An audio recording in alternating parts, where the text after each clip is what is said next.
আজকে যে ডিএর অর্ডার হয়ে গেল, ফাটা বাঁশে মমতা বুবুর মাথা আটকেল। আরে দোলে রে দোলে, মমতা বুবুর সরকার দোলে। কোথায় দোলে? কপিল সিব্বলের কোলে। তখন এই মমতা ব্যানার্জি কি বলেছিল?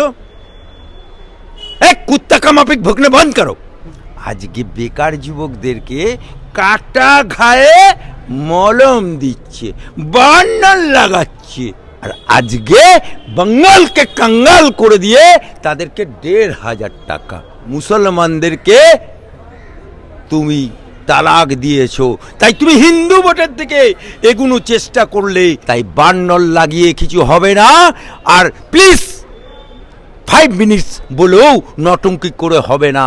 স্যার, ইতিমধ্যে যেই তথ্য সামনে আসছে, সর্বোচ্চ আদালত থেকে রাজ্য সরকার আবারও সপ্তমবারের জন্য থাপ্পড় খেলো বলা যেতে পারে, এমনটাই বিষয়। ডিএ মামলার রায় সরকারি কর্মচারীদের পক্ষে গেছে, কি বলবেন সেই বিষয়ে? আজ সরকারি কর্মচারীদের সুপ্রিম কোর্টের শুনানিতে মার্চের মধ্যে ডিএ দিয়ে দেবার কথা ঘোষণা করেছে, রায় দিয়েছে। আমি সুপ্রিম কোর্টকে মহামান্য হাইকোর্টের আইনজীবী হিসাবে এবং যে সমস্ত ডিএ মামলা যারা আইনজীবী লড়েছে এবং যে বিচারপতিরা রায় দিয়েছে, এই হকের পাওনা তাদেরকে ডিএ ঘোষণা করেছে, তাদেরকে আমার তরফ থেকে সশ্রদ্ধ প্রণাম, নমস্কার। ছোটদেরকে আমার দোয়া, আমার ভালোবাসা। এবং সরকারি কর্মচারীদের আজকে আনন্দের দিন। আজকে সরকারি কর্মচারীদের, প্রতিটা সরকারি কর্মচারীদের, সে তৃণমূল পক্ষ হোক, কংগ্রেস পক্ষ হোক, বিজেপি পক্ষ হোক বা এনি, এখানে কোনো রং নেই, কালার নেই, সকলকে অ্যাডভোকেট আলী আফজল চাঁদের তরফ থেকে স্যালুট জানাই। শুধু এইটুকু তাদেরকে বলে দিচ্ছি, মমতা বুবুকে, এই মমতা বুবু, এই মমতা খালা, এই মমতা আপা, যখন সরকারি কর্মচারীরা ডিএ হকের জন্য লড়াই চালাচ্ছিল, তখন এই মমতা ব্যানার্জি কি বলেছিল? এক কুত্তা কা মাফিক ভুগনে বন্ধ করো। অর্থাৎ সরকারি কর্মচারীদের কুত্তা বলে এবং কুত্তা কা মাফিক ভুগনে, মানে ওরা যে স্লোগান দিত, দাবি আদায় করার জন্য আওয়াজ তুলতো, সেটাকে কুত্তা কা মাফিক ভুগনে। আজ মমতা ব্যানার্জিকে প্রশ্ন করতে চাই, আজ লয়ার মমতা ব্যানার্জিকে প্রশ্ন করতে চাই, গতকাল তুমি উকিল সেজে, প্লিজ 5 মিনিটস, প্লিজ 5 মিনিট, কল্যাণ ব্যানার্জি বলছে, অর্থাৎ একটু জায়গা দে মা, একটু জায়গা দে। কারণ সাপ হয়ে কামড়েছে মমতা ব্যানার্জি, সাপ হয়ে কামড়েছে, আর রোজা হয়ে ঝাড়তে গেছে। ওই 5 মিনিট যদি বলতে না দেয়, তাহলে তৃণমূলের নেতারা, কর্মীরা, বুথ স্তরের কর্মীরা কি বলবে? ওরা বলতে পারবে, দেখো মমতা ব্যানার্জি তোমাদের জন্য সুপ্রিম কোর্টে পর্যন্ত লড়াই করেছে, এই কথাটা বলেছে। কিন্তু মমতা বুবু, মমতা বুবু, মমতা খালা, মমতা আপা, সুপ্রিম কোর্টে তোমার এই যে নটঙ্কি, এই যে ড্রামা, এই নাচনে কোদনে হেলেন, এটা বাংলার মানুষ ধরে ফেলেছে। এই মমতা ব্যানার্জি কি বলেছিল? আমি বেঁচে থাকতে স্যার হতে দেবো না।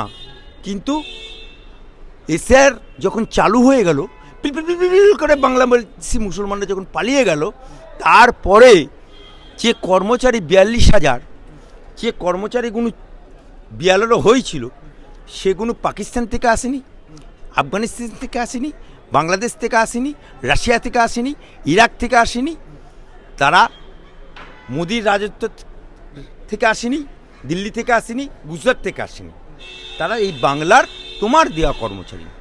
শুধু কর্মচারীরা বিএলআরও হয়েছে, এই সরকারি কর্মচারী যাদের আজকে ডিএ হলো, সেই কর্মচারীদের পেছনে আবার তৃণমূলের বুস্তরের কর্মীরা, নেতারা এরম করে তৃণমূলের ঝান্ডা নিয়ে ধেই ধেই করে নাচতে নাচতে চলে গেল।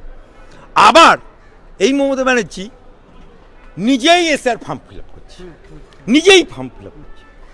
এটা মানুষ ধরে ফেলেছে। আজকে 98% এসআর হয়ে গেছে। হোয়ার ইজ গণেশ কুমারের গোষ্ঠীর ছাদ্য দিল, সেই গণেশ কুমারের কাছে দরবার করতে গেছিল। আবার বঙ্গভবনে আমি 8 পর শাড়ি পরে এসেছি, দেখো মানে এটা মুখ্যমন্ত্রীর কাজ। আর আমি মমতা ব্যানার্জিকে শুধু একটা প্রশ্ন করি, গতকাল দাঁড়ালে কেন না? জনগণকে দেখাতে হবে, দেখো আমাদের মমতা বাবু কেমন লড়লো। আর আজকে যখন সুপ্রিম কোর্টে তুমি দাঁড়ালে না কেন? আমি প্রশ্ন করতে চাই, যখন 24,000 চাকরি চলে গেল চোরেদের আটকানোর জন্য তুমি উকিল ভাড়া করলে। দোলে রে দোলে মমতা বাবুর সরকার, দোলে রে দোলে তৃণমূল সরকার দোলে। কোথায় দোলে? কপিল সিব্বলের কোলে। কোথায় দোলে? মনু সিংভির কোটি কোটি টাকা ওই সমস্ত উকিলদেরকে দিয়েছে। তাহলে তুমি যদি উকিল হয়ে দাঁড়াতে তাহলে টাকা যেত না। আর এই যে টাকাগুলো তুমি দিয়েছো, আমার হাইকোর্টে কল্যাণ ব্যাচে লক্ষ লক্ষ টাকা সরকারের নিয়ে যায় প্রতি বছর। সেই জায়গাতে আজকে তুমি যে খেলাটা খেলেছো, এটা বাংলার মানুষ ধরে ফেলেছে, বাংলার মুসলমানরা ধরেছে যে তুমি সাপ হয়ে কামড়ে রোজা হয়ে ড্রামা করতে গেছো। আজকে যে ডিএর অর্ডার হয়ে গেল, ফাটা বাঁশে ममता बुबुर माथा अटकल। अरे श्यामा कितना आदमी थे रे सरदार? 2 आदमी थे। तब अब क्या तेरा क्या होगा रे ममता बुबु? तेरा क्या होगा रे? कुत्ता को माँ भी भुकने था उसको अब तो डीए देना होगा, छोड़ेगा नहीं है। স্যার একদম একদিকে যেরকম ডিএ মামলার রায়দান, অপরদিকে দেখা যাচ্ছে ভোট অন অ্যাকাউন্টে যে বাজেট পেশ হয়েছে, সেখানে বেকার যুবকদের 21 থেকে 40 বছরের যুবকদের 1,500 টাকা করে দেওয়ার একটা বার্তা দিয়েছেন তৃণমূল সরকারের পক্ষ থেকে। সেই বিষয়টি কেমনভাবে দেখছেন? এটা যুবকদের চাকরি না দিতে পেরে যুবকদের, এই মমতা ব্যানার্জি কি বলেছিল বেকার যুবকদের স্বার্থে? চা তৈরি করো, ঘুগনি তৈরি করো, মুড়ি ভাজো, একটা কেতলি কেনো। আরে মমতা ব্যানার্জি তুমি চা তৈরি করো কেন? তোমার সানা বৌদি সে ঘুগনি তৈরি করো না। আজকে তাই হাজার হাজার বেকার যুবক, লক্ষ লক্ষ বেকার যুবক মালদা, মুর্শিদাবাদ, দিনাজপুর থেকে শুরু করে হুগলি, 24 পরগনা চলে যায় পরিযায়ী শ্রমিক হিসেবে। আজকে বেকার যুবকদেরকে কাটা ঘায়ে মলম দিচ্ছে, বার্নার লাগাচ্ছে, কিন্তু এ তো ক্যান্সার হয়ে গেছে। আজকে মমতা ব্যানার্জি মুসলমানদের ইমামদের মুয়াজ্জিনদেরকে সভা করলো 25 সালে। সেই সভাতে ঘোষণা করেছিল কি, ইমাম মুয়াজ্জিনরা সব ডেকে এনেছিল, সব ইমাম মুয়াজ্জিনদেরকে এবারে 10 থেকে 12,000 টাকা করে বাড়ানো হবে, আর প্রত্যেককে বিরিয়ানির প্যাকেট দেওয়া হবে, আর তোমাদের আসা যাওয়ার বাস দেওয়া হবে। হলো সেখানে ইমাম মুয়াজ্জিন মাথায় টুপি পরে দাড়ি সব হাজির হয়ে গেল। আসার পরে মমতা ব্যানার্জি এবার ভাষণে উঠেছে, আমার 1 পো দুধে 7 পো পানি, তবু দুধে আমার টানাটানি, আমার রাজকোষ শূন্য, তবু আমি তোমাদেরকে 500 টাকা, মুসলমানদের ইমামদের মুয়াজ্জিনদেরকে 500 টাকা বাড়ালো। আর আজকে বাঙালকে কাঙ্গাল করে দিয়ে তাদেরকে 1,500 টাকা। মমতা বুবু, মমতা খালা, বাংলার যুবকরা চাকরি চায়, বাংলার যুবতীরা কর্ম চায়। যেদিনকে তুমি ডিনামাইট দিয়ে টাটা কারখানা গুঁড়িয়ে দিয়েছ, তারপর থেকে আর বাংলায় শিল্প হয়নি।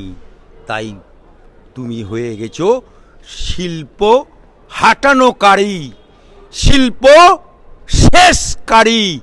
তাই যতই তুমি বেকার যুবকদের 1,500 টাকা দাও, আর যে সমস্ত মায়েদের বুবুদের তুমি লক্ষ্মীর ভাণ্ডার দাও 500 করে বাড়িয়ে দিলে, এটা কেন দিল? নোট করো মমতা ব্যানার্জি, যখন অবয়া হত্যাকাণ্ড হলো, তুমি নারী হয়ে নারীর ইজ্জত তো বাঁচাতেই পারলে না সরকারি হাসপাতালে, উল্টে তার মৃত্যু হলো। তখন বাংলার মায়েরা, বুবুরা, খালারা, আপারা, মাসিরা যারা লক্ষ্মীর ভাণ্ডার পায়, তারা চিৎকার করে রাত 2টো পর্যন্ত জেগে বলেছিল, we want justice, we demand justice. তাই কাটা ঘায়ে বার্নল লাগাতে গেছো। এ বার্নলে কিছু হবে না। লক্ষ্মীর ভাণ্ডার দেবে, বেকার যুবক ঘরে বসে থাকবে, বেকার যুবক যুবতী ঘরে বসে থাকবে। এটা বাংলার মানুষ চায় না। তাই মমতা ব্যানার্জি ইসবার 21 সালের আক্টারে কোন 5 to 7% হিন্দু ভোট পেয়েছে, বাকি সব মুসলমান ভোটে জিতে আছে। সেই মুসলমানরা এবারে জেগেছে। মসজিদ করার দায়ে হুমায়ুনকে তালাক তালাক দিয়েছো, তাই মুসলমানদের মসিহা হয়ে গেছে হুমায়ুন কবির, মুসলমানদের মসিহা হয়ে গেছে নওশাদ সিদ্দিকী। তাই মুসলমানদেরকে তুমি তালাক দিয়েছো। তাই তুমি হিন্দু ভোটের দিকে এগুনো চেষ্টা করলে, তুমি মন্দির করলে, তুমি দীঘায় জগন্নাথের মন্দির করে রেশনের মাধ্যমে হিন্দু মুসলমান সবারই বাড়িতে তুমি প্রসাদ পাঠালে জগন্নাথ দেব। আজকে তুমি নিউ টাউনে মন্দির ভেঙে, মন্দির করে মসজিদ ভেঙে দিলে। আজকে বাংলার বুকে মাদ্রাসাগুলো বন্ধ হয়ে গেছে। আজকে তাই চলে যাওয়ার আগে, টাটা বাই বাই হবার আগে, বাংলার মুসলমানরা, বাংলার যুবক যুবতীরা তারা জেগেছে। তাই বার্নল লাগিয়ে কিছু হবে না।